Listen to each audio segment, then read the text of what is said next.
Hey guys, what's up? My name is Gabe and this is Games with Gabe. Today we are finally going to begin doing some more gameplay stuff with our programming. This is going to be mainly physics. So this is going to be the first part of our box bounds.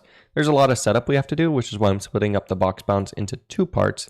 Triangle bounds will most likely be one part, but it's very complicated, so I'm looking forward to that one as well. But in this tutorial, what we're going to be going over is basically how to check and see if you have any collisions happening with two boxes. We're not going to be resolving the collisions, which means separating the boxes and fixing all that, but we will be able to tell, hey, we have two boxes colliding, which means we can then resolve the collision and fix it, which is what we will be doing in the next tutorial. So if you remember from the last tutorial, we finished deserialization and everything too, which is basically we can just add in a few objects and then I can save that, exit, log back in, and then reload those objects. This tutorial, what we're going to be doing is, like I said, that box collision. But before we do, we're going to have to check and see how this is going to work. So I have some drawings set up so that we can see exactly how all this stuff will end up working. When I first looked at box boundaries and box collisions, the concept was very confusing to me. Not the concept itself, but how does it work? How can you tell when two boxes are colliding? It's such a simple thing to be able to say, we know that these boxes on the right are colliding. We know that these boxes are not, and these boxes are not. But how do we know that? And so that's basically the essence of computer science, right? Is breaking things down to their core problems and figuring out exactly why something is the way it is. When we look at these things, there's a few things we know about each scenario. So with these two boxes on the left, we know where the centers of each box is. We know the widths of each box. We know the heights. With every single box in this picture, we actually know each of these facts. How can we use these facts to our advantage to check and see when they're colliding? Well, we see that these two boxes aren't colliding, and we know that because they're separated completely. If we drew a line, a vertical line, and we drew a horizontal line, we could completely separate the boxes and see that there are no collisions. So we can draw a line between them. We know they're not colliding. This is sort of the basis for this thing called the Separating Axis Theorem, where if you can draw a line between any two objects, then you know they're not colliding, which is sort of what we're going to use, but not quite. With these boxes, we can't draw a line vertically that separates them, but we can draw a line horizontally that separates them. So we know they're not colliding because we can draw at least one line that does not separate them. But with the two boxes on the right, we cannot draw two lines that separate them no matter what we do horizontally and vertically. Thus, we know they are colliding. That's the basis of this thing called the separating axis theorem. Can you draw two lines between the objects that separates the boxes? Well, how do we know if we can draw two lines between them? What's the giveaway for this? And so that's where we use a few more things that we can use to our advantage. I've drawn out a few more variables here. So these are dx is the green and dy is the red. And what these represent are the distances between the center. So dx is the distance between the two center x's and dy is the distance between the two center y's. Now, I hope you can start to see how we can use these to our advantage. You may not be able to see it just yet, but notice how as the x's get closer, as the boxes get closer on the x, the dx gets smaller. And then the same thing with the y gets smaller. But how do we know that we can draw a line between them? Well, there's a couple more things that we can use to our advantage, which is what are the combined half widths and the combined half heights? And then we can say, well, if dx is greater than those combined half widths, or if dy is greater than those combined half heights, we know we can draw a line between at least one axis. And then what we notice in this right picture is once both of those axes, once both of those dx and dy are greater than the half widths and the combined half heights, we can no longer draw a line between them. And then we know the boxes are colliding. So this is the basis. This is something called the separating axis theorem. You can draw an axis between it. We're not doing it quite exactly like it because they go a little bit further. There are scenarios. What if you have an angled box? How do you know that this angled box is not colliding with this regular box? And it would be, you could draw at least one line on an axis of one of the boxes. So that's the theory in more fleshed out mode, but we're just going to be using the very basis of the theory, which means we're just going to be checking it on one axis. So we may end up implementing it to do multiple axes because the box does rotate, but I'm not completely sure on that one. So with this little bit of theory in our hands, we can start to code this and see how this will work. So let's actually try and code this now and see if we can get it to work. One of the first things that we're going to want to do is we're going to want to go into our components package and we're going to add a new class in. This is just going to be called bounds. The reason we're doing this is because I've tried it two ways. And the first time I coded it, I did two separate classes where I had a circle bounds, or I mean a triangle bounds and a box bounds, and it was just really hard to keep track of everything, really annoying. I've also done it another way in the past where I had one abstract class bounds that ended up having two, like a triangle bounds and a box bounds extending it. It's so much easier. So we're going to do it the easy way. Okay. So this is going to be an abstract class that extends component, and then it's going to say that cannot resolve this. So we'll just say import the class, and then we will import that. Let's add a couple abstract methods to this. So the first one we're going to add is going to be called getWidth. And the second one is going to be called getHeight. The reason these are abstract too is because if you have a triangle and a box, the width and the height of those is different depending on what you're using. You can't really use one determined width and height for those because it will be different. Let's also add one more thing up here. This is going to be called the type. So bounds type. And then what we're going to do is we're going to add an enum up here. So this is going to be called bounds type. And this is just that we can differentiate between box bounds and triangle bounds. It will be useful, I promise. Then last thing we're going to do is we're going to add in a static Boolean method. And this is going to be called check collision. And this will take in a bounds. So we'll call that B1 for bounds 1 and another bounds, B2 for bounds 2. And then what we're going to say is if B1.type equals B2.type, so they are both box or they are both a triangle, and B1.type equals bounds type dot box, so we're dealing with a box here, two boxes, then we will say return box bounds dot check collision. And then we will cast these two box bounds since we know they are both box bounds. And I'm going to cast this one too. And we will send in, so this is a method we haven't created yet, but basically it's just going to cast B1 to a box bounds, B2 to a box bounds. Now let's go into box bounds real quick. We need to change this from extending component to extending bounds because we are now extending that class. And it's going to yell at us because we don't have the get width and get height. So we'll implement these real quick. Return this dot width and return this dot height. By the way, too, I can't remember how much I've shown with box bounds. If you don't have a constructor that looks like this and just a couple variables up here, just add those in. It's simply just adding a width and a height to the box bounds, which is something every box bounds will need. Okay, and then what we're going to do is we're going to add in a static function. So the function we just created, and so this is going to return a Boolean, and then we're just going to call this check collision. And this is going to take in a box bounds B1 and a box bounds B2. And this will simply check collision between two box bounds. We will override this method in the future to do a box bounds in a circle, etc., etc. Right now, I'm just going to say return false, because before we can do this, we do have to do a few more things to make sure all this is working properly. First thing we're going to need to do, right now we have no way to switch to our level scene. So right now we're just in the level editor scene permanently, and we cannot switch to this level scene. So let's go into level editor first, and we will say else if window.getWindow.keyListener.isKeyPressed, and then we will take in key event.vk f3. So if they press F3, then we will say window.getWindow.changeScene to 1, which just switches us to our level scene. Next thing we're going to want to do is we will want to import the level that we were just working on in the level editor scene in the level scene. So I'm just going to copy that import level function and then literally just paste it in here.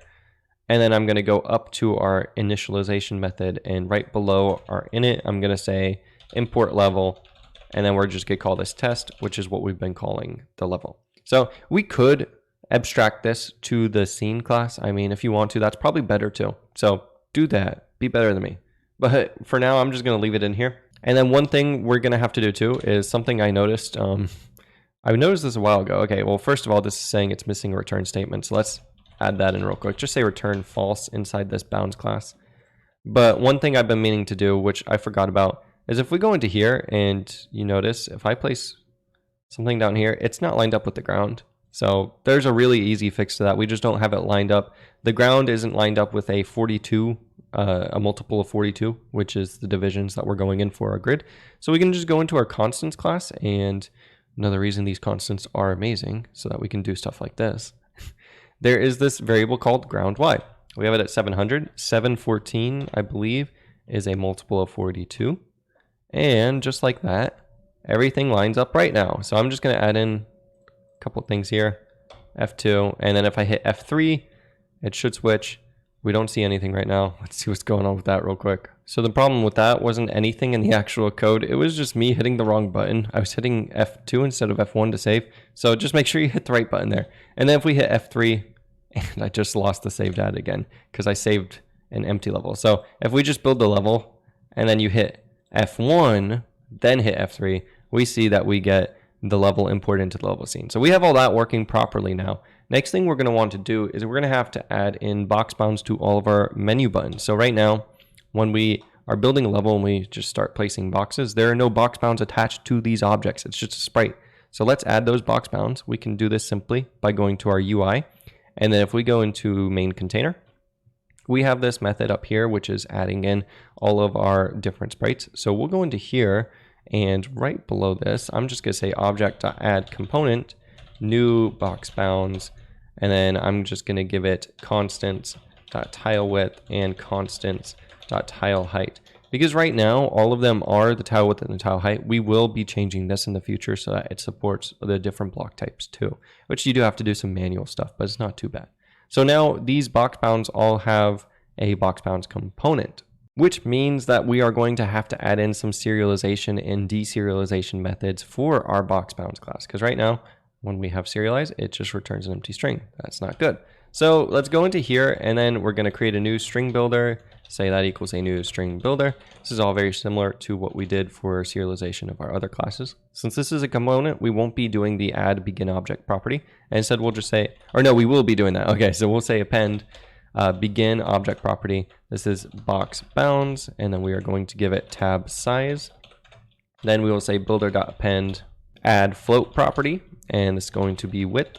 And I do want to give it this dot width, and we will give it the tab size +1,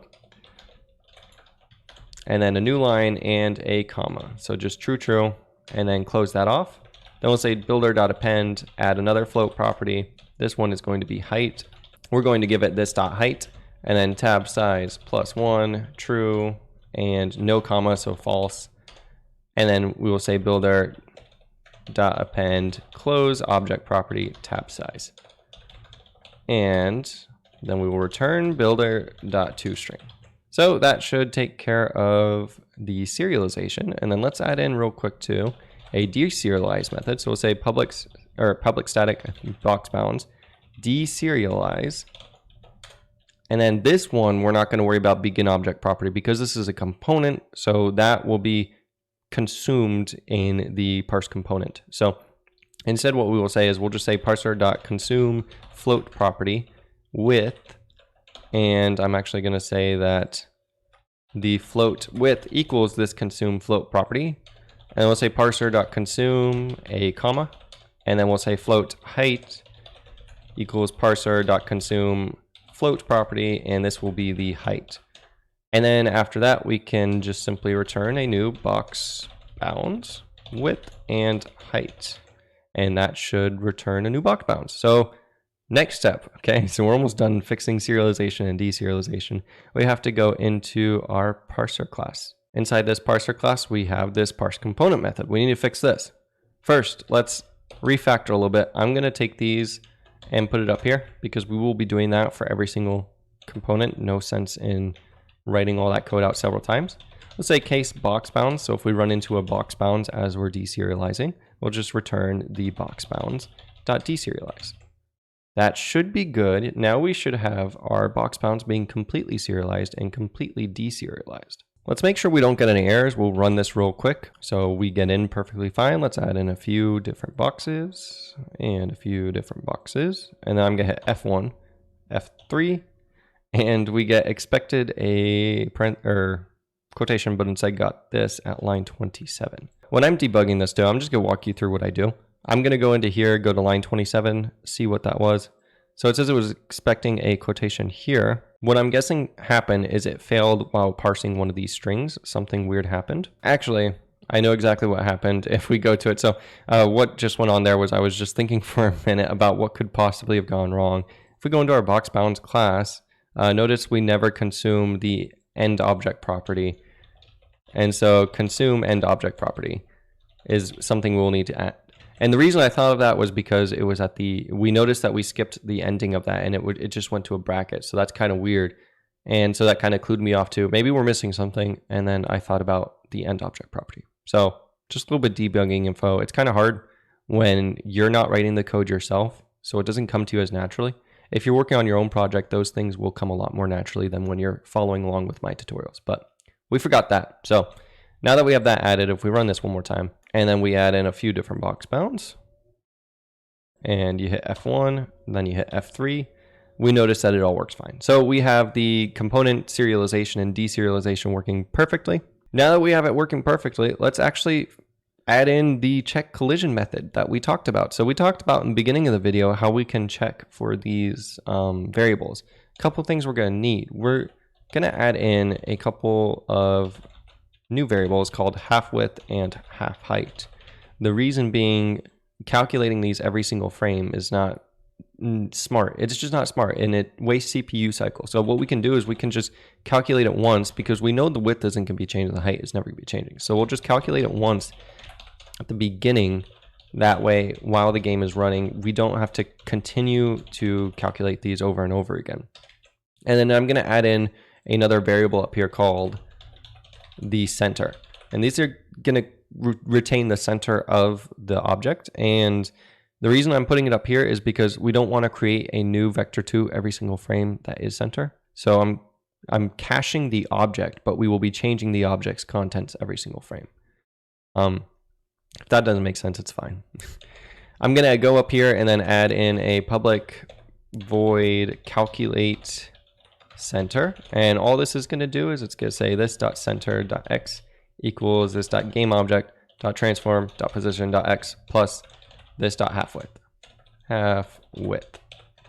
And then this.center.y equals this.gameObject.transform.position.y plus this.halfHeight. So we're just literally calculating the center, adding the half width to the top left, half height to the top left, and then we should get the half width and half height. And then I'm going to go down here and say this.calculate center. So we have that center calculated. Next, what we're going to do is we're going to actually fill in this method. So when we're doing this, first what we want to do is we want to calculate the center on each of these objects, just in case it hasn't been calculated already. Then we can get our dx variable. What is that? That's the b2 center.x minus the b1.center.y. Remember in the drawing, it was just the distance between those centers. Distance is literally just the x minus the x, and that gives us the distance. Reason I'm not taking the absolute value of this is because in the future, it will be helpful to us to know whether it was negative or positive.